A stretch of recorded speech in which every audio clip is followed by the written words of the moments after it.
Following phase, we see, and this is the Jemmet Nasr period, a decline in the power of Uruk. Uruk is still going strong during the Jemmet Nasr period, but on the periphery, its influence is starting to wane. And correspondingly, at Susa, we see Susa going back to its roots. Susa begins to change and break with Sumerian culture. We see the beginnings of an indigenous culture, which is known as Proto-Elamite. And this takes place at Susa and also at a nearby city called Anshan. And later, these two cities, Anshan and Susa, would join together to create the state of Elam. And Elam, again, as this sort of rival stepbrother to these cities like Eridu, like Uruk, like Ur, it serves as a sort of a counter to the east of Sumerian civilization. So they will come into conflict over and over and over again. And we'll be seeing the Elamites later on.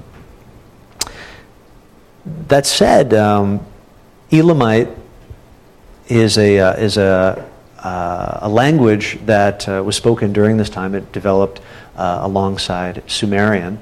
And writing, actually, shifts over to a script that is very unique. We have Proto-Elamite documents. And you can see right here, these look very different than the systems of recording that we see at Uruk.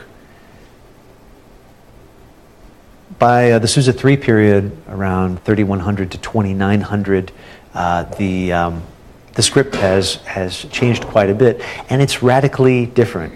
It's got about 1,600 texts of this Proto-Elamite script, 1,500 of which come from the site of Susa itself.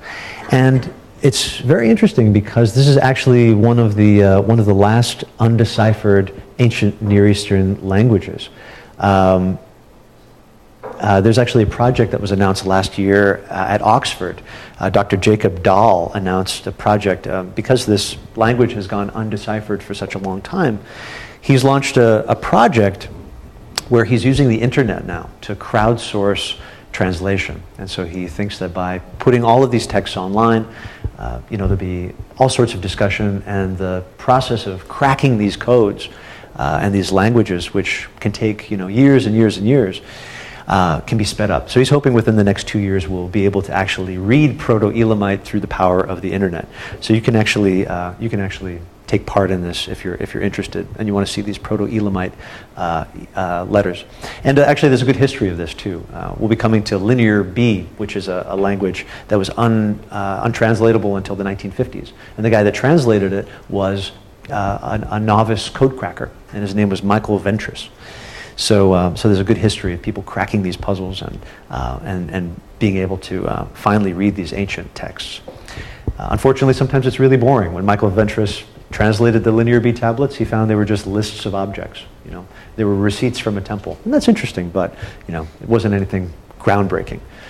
Proto-Elamite's similar in the sense that there are a lot of borrowings from Sumerian, and when it comes to some of the ideograms, we can tell that this, for example, is a system of numbering versus our incised signs, which probably have a phonetic value.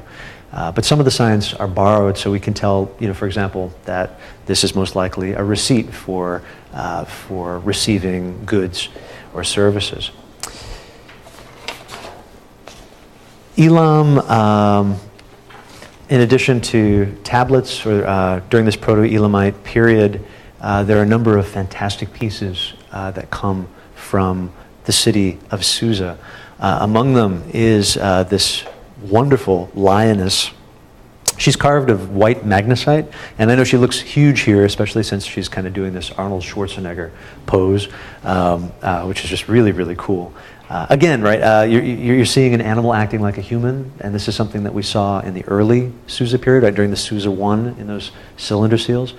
Susa, after the Uruk imposition, whether it was colonization, whether they were trading, when this influence ebbs, they go back to their roots.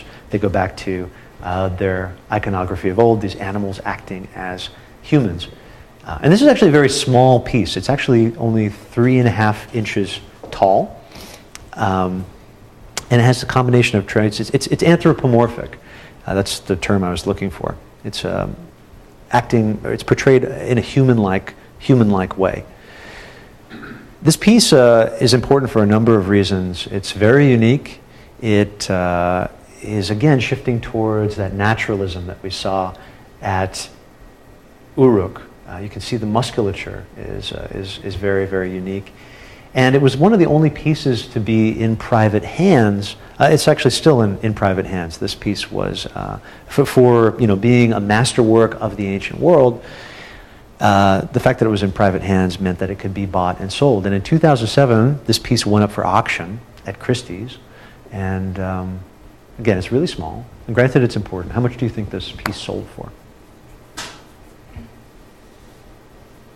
How much would you pay for this piece? No, that's a bad question, because we don't buy antiquities, right? Million? 10 million. Higher. 15. Higher. 50. $51.5 million. At the time, it was actually the most expensive piece of sculpture ever sold at auction. $51.5 million. I think more recently there was a Giacometti that sold for like $100 million or something like that. It's insane amount of money. But so again, right, these things do end up on the art market, and this one in 2007 sold for quite a bit.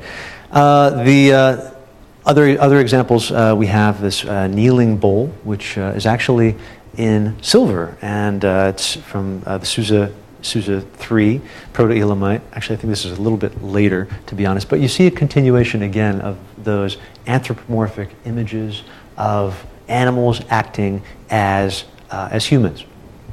And what's more, fine work being done in metals for the first time. And we're going to talk about metals a bit next time. I want to spend Friday focusing a little bit on connections with Egypt and bring a few things in there. So I think we're going to stop for now. Any questions about this Uruk expansion that we're seeing, bubble rim bowls? Anything we've been going over? Yeah? You said there were 3 type sites. I remember hearing colonies, urban. Yeah, let me go back to that. So this is Al-Ghazi's breakdown. Enclaves, stations, and outposts. How would you differentiate stations from the rest? Station, Al-Ghazi breaks it down in terms of size and complexity. Let me just I'll jump back to Habuba Kabira, and we'll be looking at Habuba Kabira in depth next time too, and some of these type sites. But let me jump back here. But with enclaves, and it also has to do with the possibility of actual Sumerians living at the site. These enclaves most likely had administrators and people running this trade who were from the city of Uruk. And we'll see indeed in later periods, like in the Middle Assyrian period, trade taking place with people from the city actually going, and in that case, they're going up to Turkey and facilitating this trade on both ends and sending letters to one another. We don't have any correspondence from this period, but chances are that these were colonies, so to speak. Also for the fact that they were brand new sites that were planned, and you can see the planning right in the structure, right from the get-go. It's like, okay, we need to set up a colony in this area. The locations too facilitate connections between. I'll go back to this. Between the east-west sort of trade routes by land, in which you could bring these objects from long distances and then take them to the river. So whereas on land you can only travel a set distance with a donkey per day, and you have to stop, and move from station to station or outpost to outpost. By the time you get to the river, you can move much quicker. So even if you're over here, it might make sense to get to the river, and you'll have a faster way of bringing your objects and your goods down to Uruk. Any other questions? No?